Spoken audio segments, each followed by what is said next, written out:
Good morning everyone and welcome to El Paraiso. This is Doc Del once again. So this time, January 2025 updates of my pure waling-waling here at El Paraiso. But before that, for those who are new to this channel, I want you to subscribe and then hit the notification bell so that if I have new videos relating to growing and cultivating orchids, you will always be updated.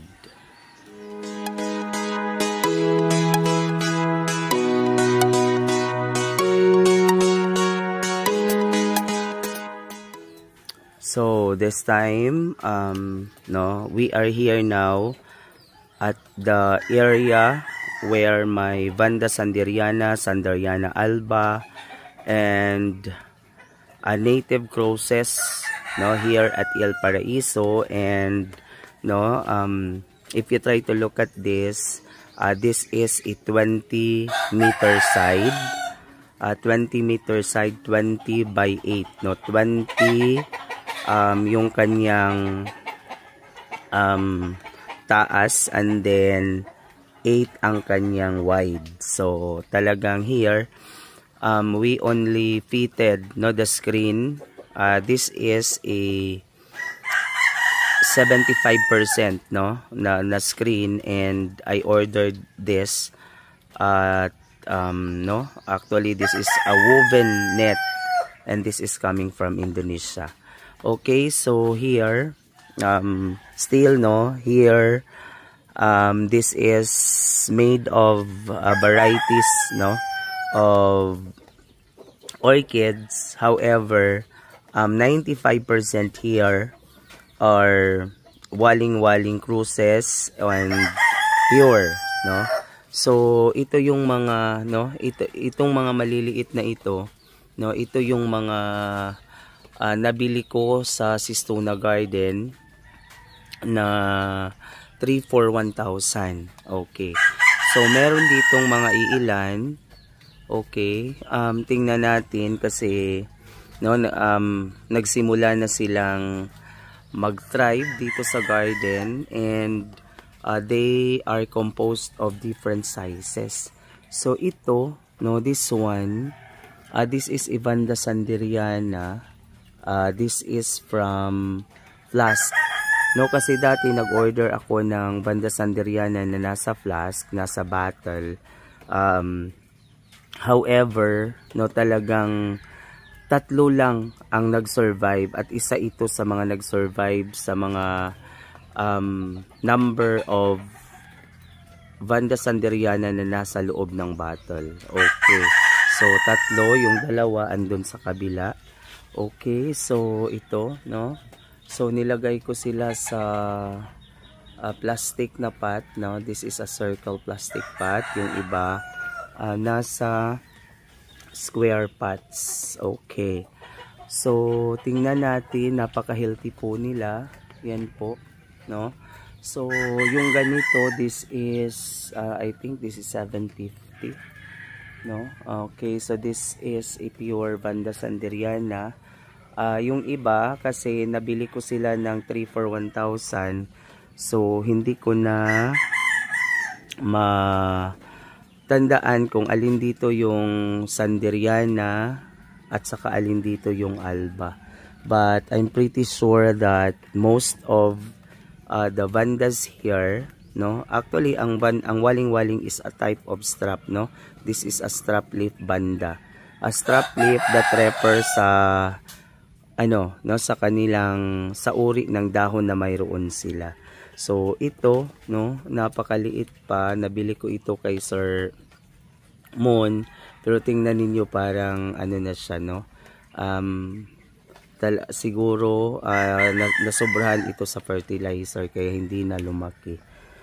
Sige lang, titingnan na lang natin ito, na sayang din naman kung itapon. So dyan na lang yan. Okay, so yan, tingnan ninyo. So ito yung Umatokalpa, Umatokalpa na nabili ko sa Gardeners. So tingnan ninyo, meron na siyang mga healthy na mga root tips. Okay. So yan po ang mga seedling type, no? Mga seedling type na Vanda sanderiana na meron ako dito sa El Paraiso. Okay, so ito, no, this is a strap leaf, this is a hybrid Vanda. Iilan sa mga natira. Actually, dalawa sila dito sa garden.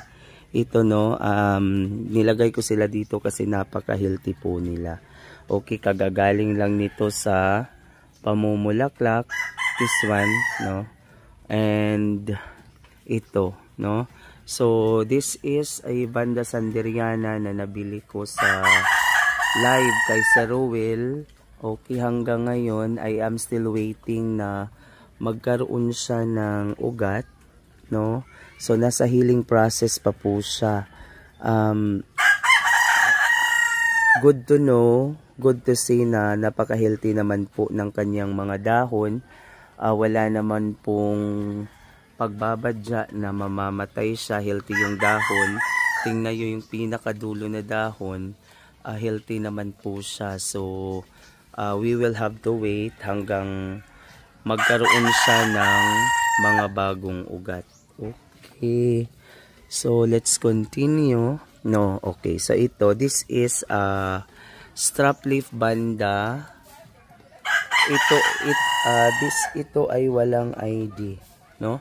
Walang ID. Ito yung isa sa nabili ko, no? Nabili ko kay Sir Jonaldo Palpagal. Tingnan niyo, napaka-healthy po niya. No, napaka-healthy. Okay, tingnan niyo yung kanyang mga roots. Yan, no? Mamasa-masa pa kasi maulan dito sa garden. And then another one, no? This one, meron ako ditong Luzonica XTC Lata, no? O tingnan niyo, napaka-healthy po nila. Kaso nga lang merong burn doon sa dahon kasi I tried this na i-full sun, no? Doon ko siya nilagay sa kabila. Pero later on napansin ko na nasunog yung kanyang dahon, kaya yung ginawa ko, nilagay ko siya under sa net. Pero tingnan niyo, napaka-healthy po ng kanyang mga roots, no? Nabili ko rin ito kay Sir Jonaldo Palpagal sa Leyte. Okay, so meron ditong mga crosses pero kakaunti lang, as what I have said. Marami dito, no, for this side. Marami dito ang Vanda sanderiana. So this is a Dendrobium dairy, no? So tingnan natin, napaka-healthy po niya. So nabili ko ito kay Ma'am Grace Claveria. Okay, no, yan. Napaka-healthy po ng aking Dendrobium dairy. So yung sa kabila, yung dinikit ko sa kahoy, nagkaroon na siya ng flower. Okay, so tingnan natin dito. Okay, 'di ba, no? Medyo marami-rami siya. Okay, so dito tayo. Yan, no? Okay, so this one na napaka-healthy. Tingnan nyo yung kanyang mga ugat. Napaka-healthy nung kanyang mga ugat. So nabili ko ito sa Sistuna Garden.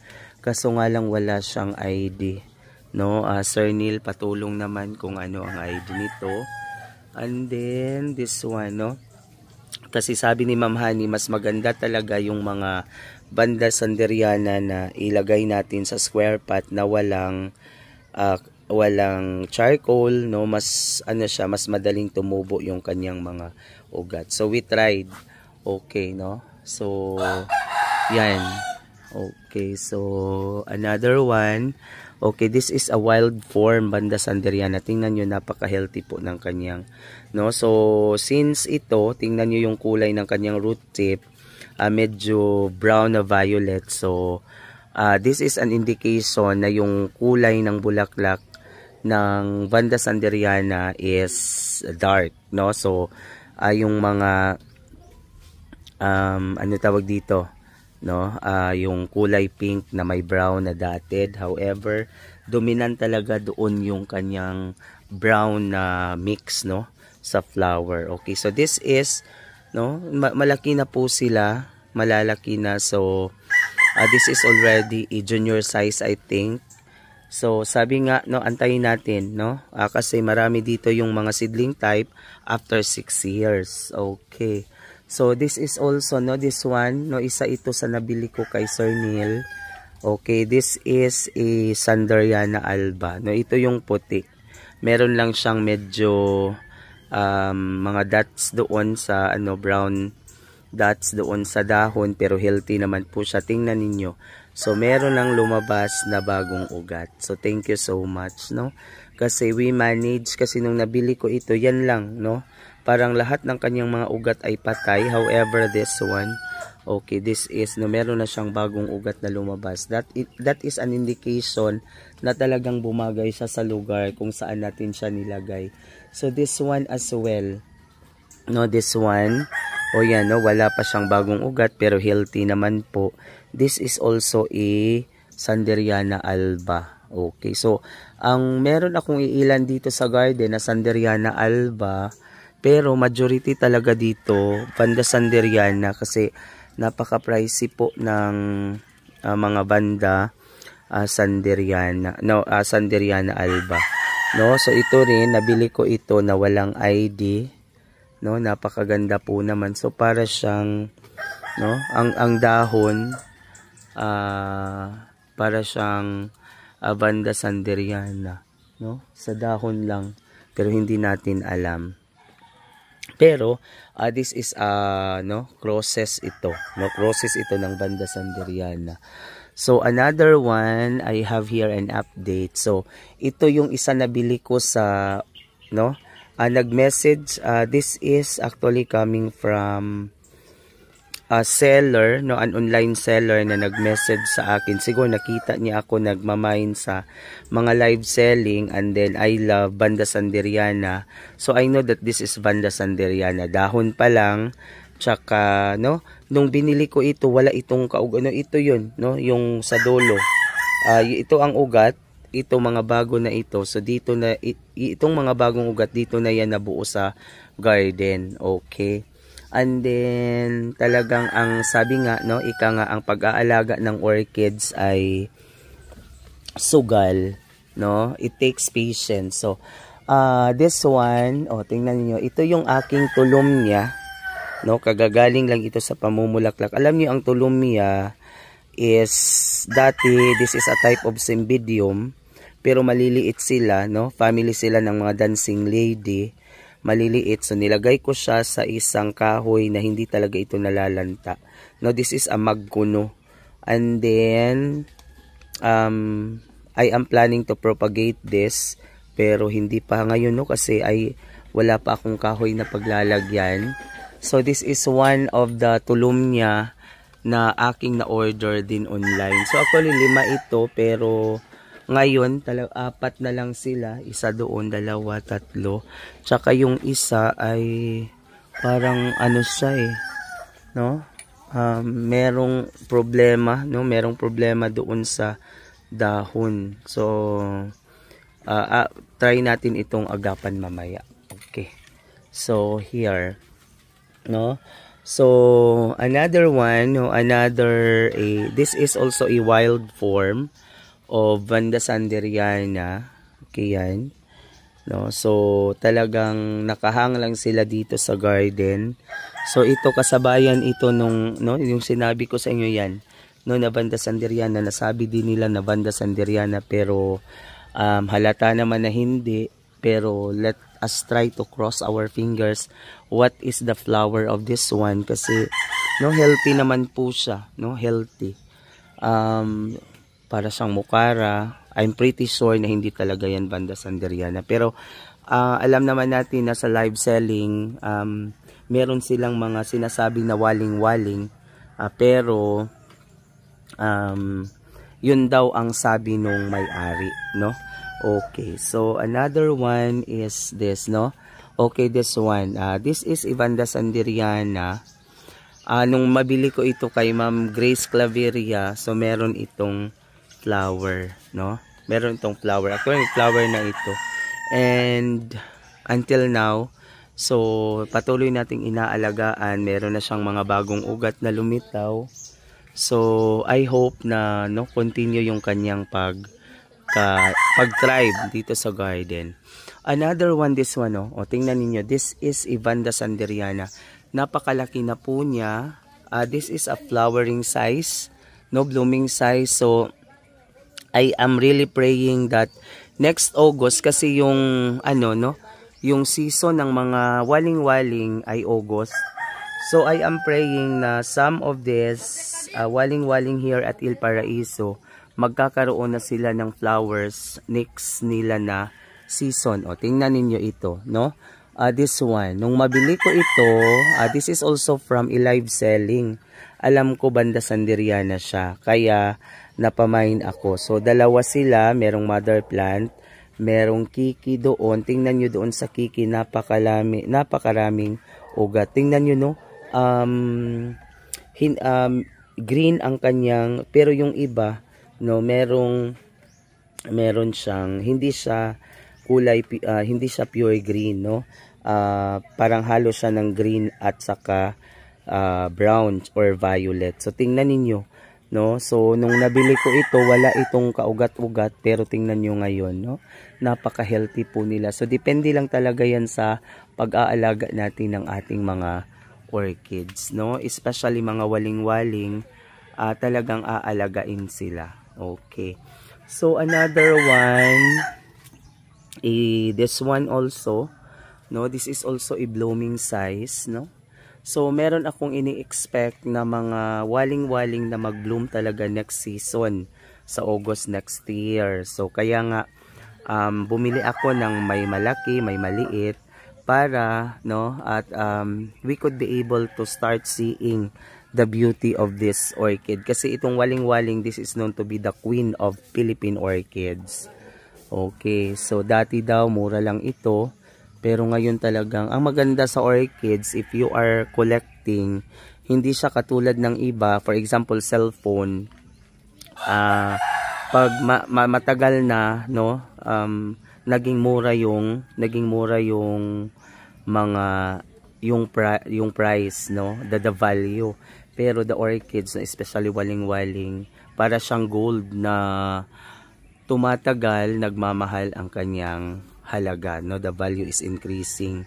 Okay, another one is, no, this one also is a blooming size waling-waling. So meron ako ditong mga iilan na blooming size. So this is Vanda Loki, no? Ito ay Vanda Loki. Isa ito sa mga Loki na natira na nung mabili ko ito kay Sir Pedro Canso ng Bacolod. Okay, no? Tingnan nyo, napaka-healthy na po niya. So, actually, dati dinikit ko ito doon sa kahoy. Pero, mas maigi ata na ilagay siya sa square pot. Kaya, I managed this to put in a square pot. And then, tingnan nyo, this, she's starting to thrive. Nagkaroon na siya ng mga new roots. And then, another one is, no? Okay, so, no, ito ay mga waling-waling, maliliit, no? Pag sinabi nating PVS, dati Philippine Vanda sanderiana, PVS now, Puentispina sanderiana, Vanda sanderiana. So, this is also, ito ay nabili ko kay Sir, no? Ito ay nabili ko kay Sir Carl Macaraig, no? This is Lawsonica XOSTI. Okay, no? So, meron din ako doong Lawsonica X Tessellata. Okay, tingnan nyo, no?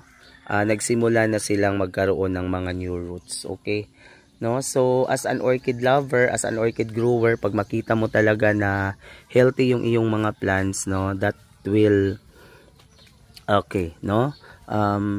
That will lead you to a happy perspective in life. So, this one, okay, no? This is MFB13. Maganda daw, no? MFB13, no? Sabi ni Sir Justin, maganda daw ito, no? So meron na ako no? Ito, no? I don't know what is this. Pero tingnan niyo yung dahon. Nabili ko ito sa live selling, no? Para siyang Vanda sanderiana, pero tingnan nyo, no, paano ko siya nilagay doon sa pot, no? Meron siyang bato, merong charcoal, And then maganda ang kanyang tubo, maganda ang kanyang ugat.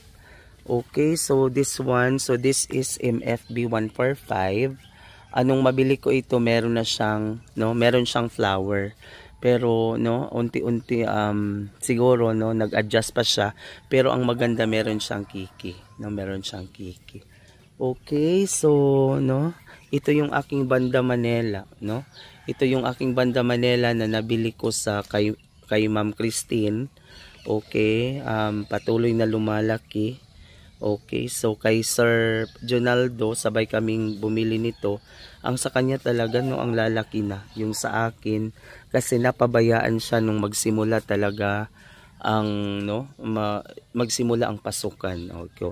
Ito rin, this is, no, okay, 145. Okay, so, next year, no, this year, August, yung season ng mga Banda Sanderiana, and hoping that we could be able to see flowers of this. Okay, another one is this, no. Malapit ko na itong i-separate, no. Yung kanyang kiki, this is MFB 116, no. MFB 116. So meron na siyang healthy na kiki. So malapit ko na yang ilipat, no, para makapag-propagate tayo. This one also, this is MFB 153. Meron din siyang kiki pero hindi pa healthy, hindi pa warrant na i-separate natin yung kiki sa kanya. So, tingnan natin, no, aalagaan natin. So, we have to propagate, no, this one. Kasi, sabi ko nga na ito lang yung, no, this is my hobby. Okay, this is MFB 129. So, ang MFB 129, so meron to, ito. No, meron siyang kiki pero, no, mahirap siyang i-separate.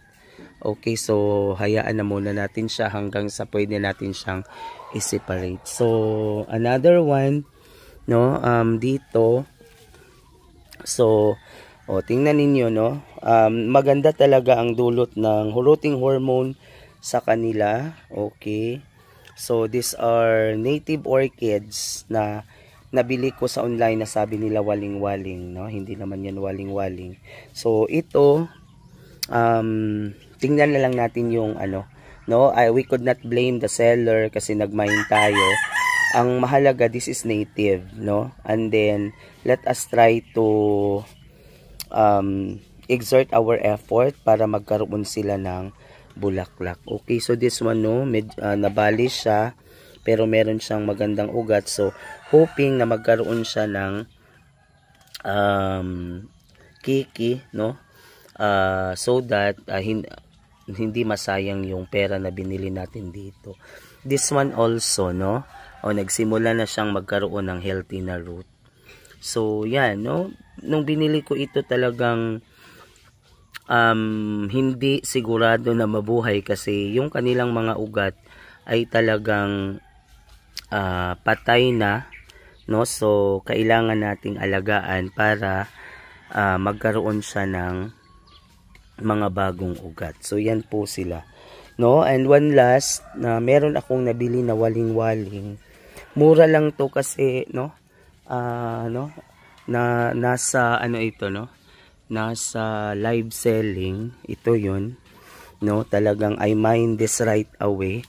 O tingnan ninyo, no, that is actually iwaling-waling, no. Nabili ko lang ito 1,200, no. Mura yan, no, mura yan. Ngayon tingnan niyo nasa, okay, tingnan niyo napaka-healthy na po ng kanyang mga roots, malaki na po siya. Okay, no, talagang they started to thrive, no. Yung kanyang isa sa kanyang mga ugat dumikit na po doon sa buhay na kahoy. So this is a ano tawag dito, mulberry. So meron din akong mga waling-waling na dinikit doon sa ibabaw. Okay yan, no, isa sa mga waling-waling na naidikit ko sa ibabaw ng kahoy yan. Kasi sabi ni Sir Neil, maganda talaga pag nagtanim ka ng waling-waling, dapat mas mataas pa sa tao. Yan po, no. So for this plant, meron ako ditong yan, isa, dalawa, tatlo, apat, lima, anim. So dito merong anim na Vanda Sanderiana na maliliit. So dito din, dito merong okay yan isa. Okay, meron siyang dalawa, tatlo, no? So yan. And then meron din tayo dito. Okay, na ano na siya, no? Natabunan na almost, pero tingnan nyo. Yan po. Okay. Napakaganda po. Okay, nasa ano siya. This is Imani tree. No, nabili ko ito kay Sir Ranan. Yung isa doon namatay na hindi nag-survive kasi parati siyang nahuhulugan ng bunga ng niyog. Okay, another one. Okay. So, this one. Yan Yan po ay PB131. No? Sa pag PB131, yan. This is a combination of Vanda Sanderiana and Sanderiana alba. Malalaki na po sila, no? So yung dalawa nilagay ko sa square pot kasi doon hindi sila lumaki. Tinanggal ko sa kahoy, nilagay ko sa square pot.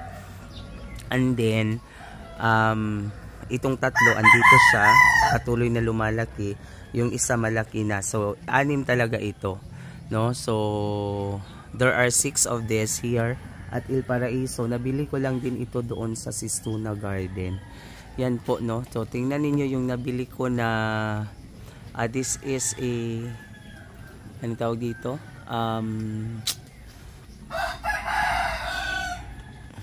Nakalimutan ko, no?